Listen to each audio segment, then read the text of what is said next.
Hello, welcome back. My name is Ari and today is my birthday. So we're going to talk about my favorite books of 2023. These are the best things I've read. Absolute bangers of books. Now, I think I turned 39 today, but my parents keep telling me I'm 27 because it's impossible for them to be in their 60s. So who knows how old I actually am today. But regardless, I'm getting older by the second. So let's not waste time and let's jump into my favorite books of the year. Now, I gave 12 books 5 stars, and this is a top 10 countdown, so let's start with the 2 runner-ups. They didn't quite make it into the top 10, but they were still 5-star books. And those are going to be The Sea of Tranquility by Emily St. John Mandel and Uprooted by Naomi Novik. These didn't make the top 10 for 2 different reasons. This one I think is the most forgettable of all the books that I rated 5 stars. So that's why I decided to leave it out of the top 10, because as I was going through and remembering why I loved all of these, this one is the one that took me the longest to remember. And then Uprooted, this is the one that I could most easily find flaws with. This is the one that I can most easily point out what I didn't like about it. So it's a low 5 stars. It's not a perfect book. I still really loved it, but things could have been better. At number 10, we have Fourth Wing by Rebecca Yarros. Yes, I know. But objectively, this is not a well-written book. Just objectively. But it's so entertaining. And I enjoyed my time reading this book. It's bad. I get it. I hear you. But it's so entertaining. It really is. So this follows Violet, whose mother forces her to join the Dragon Rider Squadron, and she has to go to the school to become a Dragon Rider, and most of the kids die trying to become a Dragon Rider. It's kind of a dangerous job, and Violet has a connective tissue disorder that makes her even less suitable for Dragon Rider, but it turns out she's kind of good at it.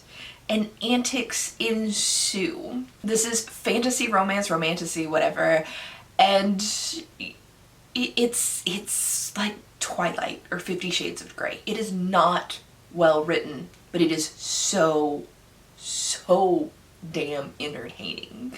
So it's number 10 on my list. I'm sorry. At number 9, I have another romantasy. I had good luck with romantasy this year, and this is Assistant to the Villain by Hannah Nicole Mayer. This is a little bit more cozy, and it follows a woman who desperately needs a job to support her family, and she kind of accidentally lands into the position of assistant to the villain. I don't think people explain this enough when they talk about this book, that it sounds like it's a contemporary novel, but there are castles and kings and knights and things like that.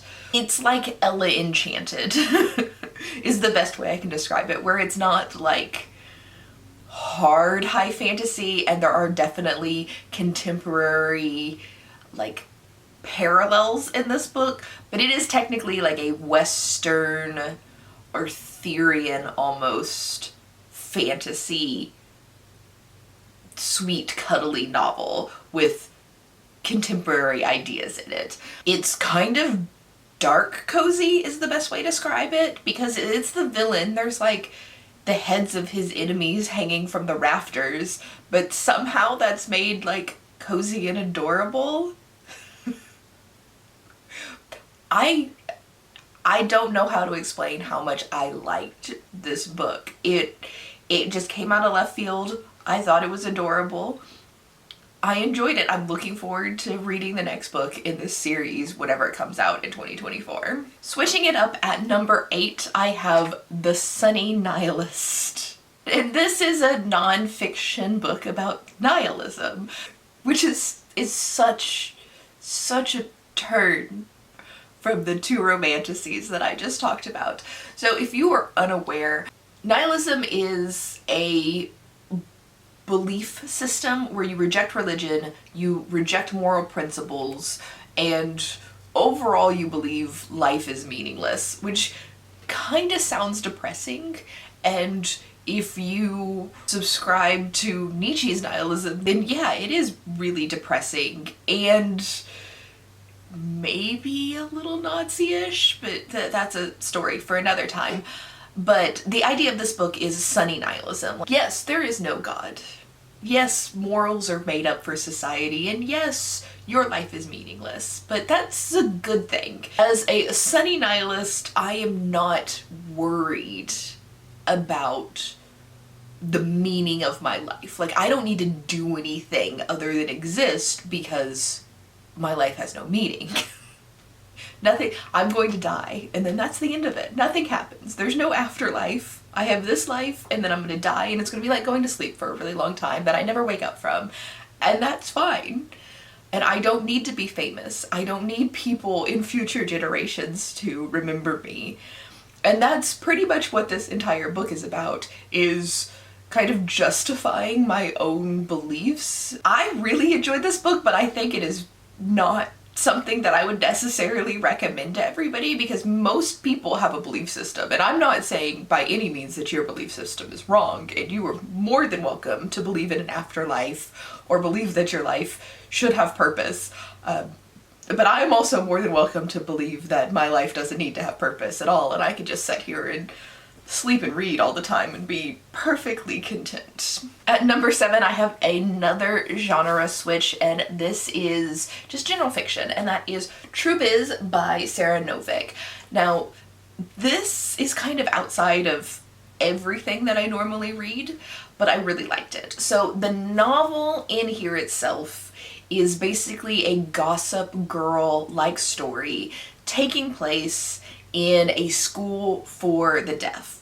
And it follows 3 main characters. We have Austin, who has grown up in a deaf family. Like, everybody in his family is deaf, and it's like a legacy deaf family. Then we have Charlie, who grew up in a hearing family, and she is the only person deaf in her family. This is her first opportunity to actually communicate with other deaf people. And the 3rd character we follow is February, and she is the headmaster of this school. She's also Coda, which is a child of a deaf adult.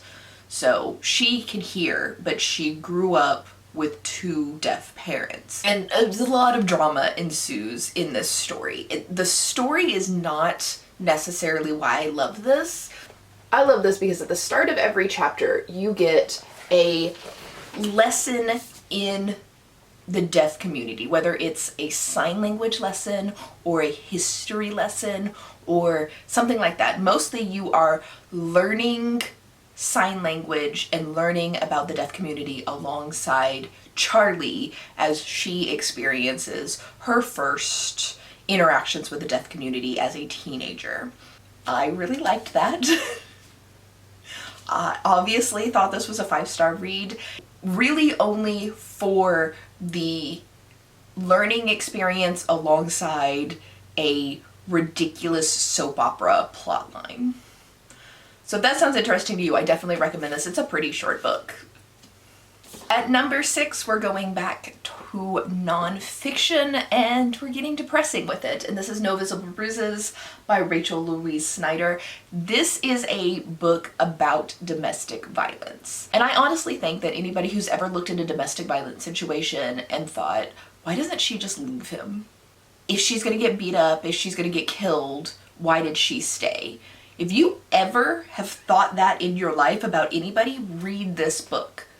Because there's a lot of reasons people stay, and then a lot of times they have no choice but to stay. I thought it was extremely informative and very important, but also there's nothing entertaining about this. It's horrible and depressing, but the information was definitely something well worth reading. From that depressing point, let's get a little bit happier and check out Tress of the Emerald Sea by Brandon Sanderson at number 5. This is a cozy fantasy that is kind of a gender-bent Princess Bride retelling that follows a young girl named Tress as she travels the sea, travels the world, her planet, trying to save the love of her life who has been taken by an evil sorceress. It's cozy fantasy, a lot of found family, animal companions, just general adorableness.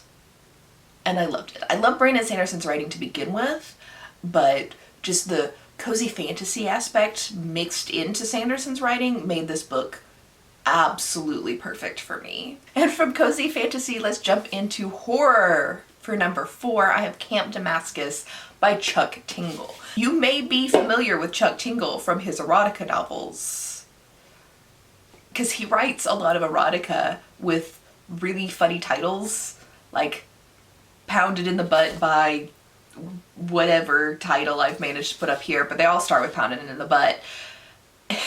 But he also writes horror. This is traditionally published by Tor, and it is queer horror, kind of in the peripheral of Camp Damascus, which is a queer conversion camp run by like religious zealots. This follows, I believe her name is Rose, but I could be wrong. It's not on the jacket.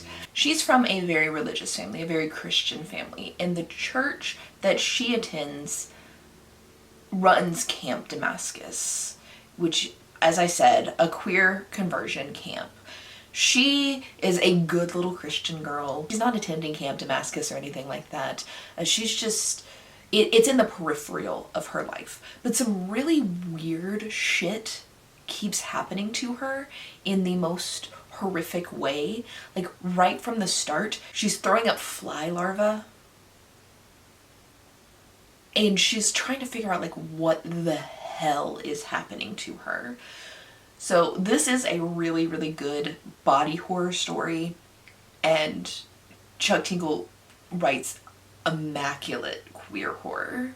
On from vomiting flies, we're gonna go back into cozy fantasy and go with Bookshops and Bone Dust.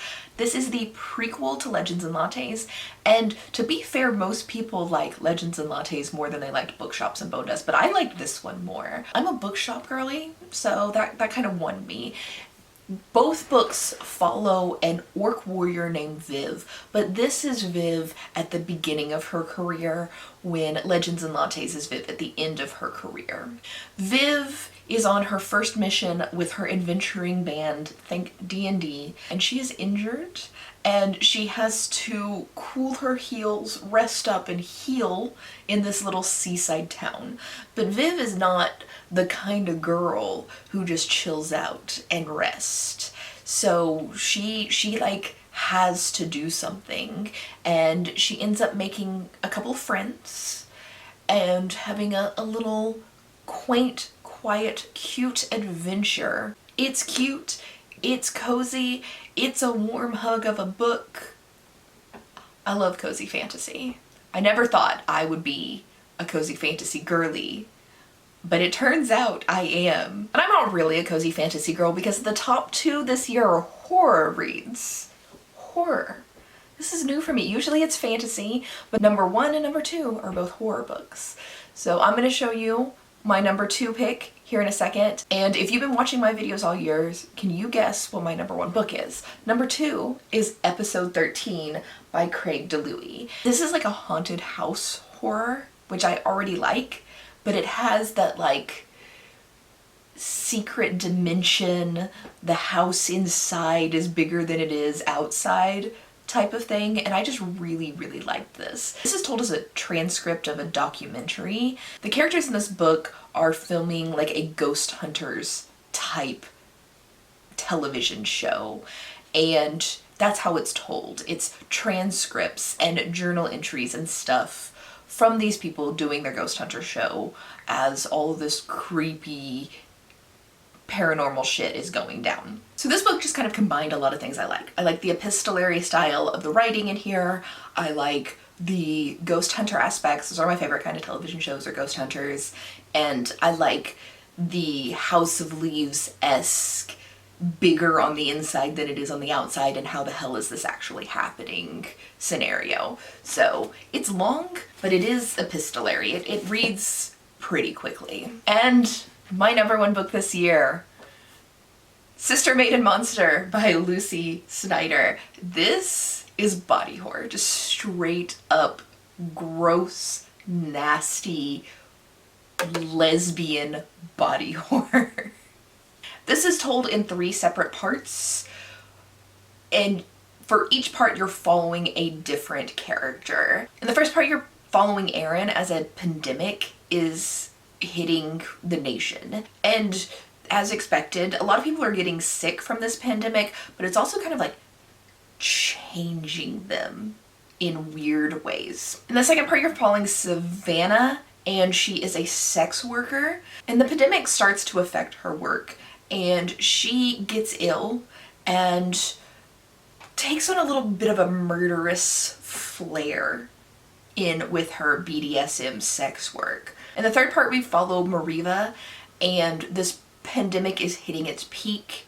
It is physically changing people into gross alien-like creatures, and Mariva is their savior. She is their queen. And humanity is fucked. This is super gross. Like, if you don't like body horror, you will not like this book. It's also super weird and super gay. Everything about it I loved, but this really is not for everybody. It really, really, really is not for everybody. But those were my favorite books this year. That was a very weird mix of genres, if I do say so myself, and this was a fun video to make. I will see you all tomorrow. We have 2 days left of videos for the 31 days of books. A video every day in the month of December, 2 days left in December after today. Tomorrow I'm gonna do my Christmas and birthday haul, and then on the 31st it's gonna be this yearly stats. So make sure, if you want to see either one of those videos or any of the videos going into next year, hit the subscribe button, and I will see you tomorrow. Bye.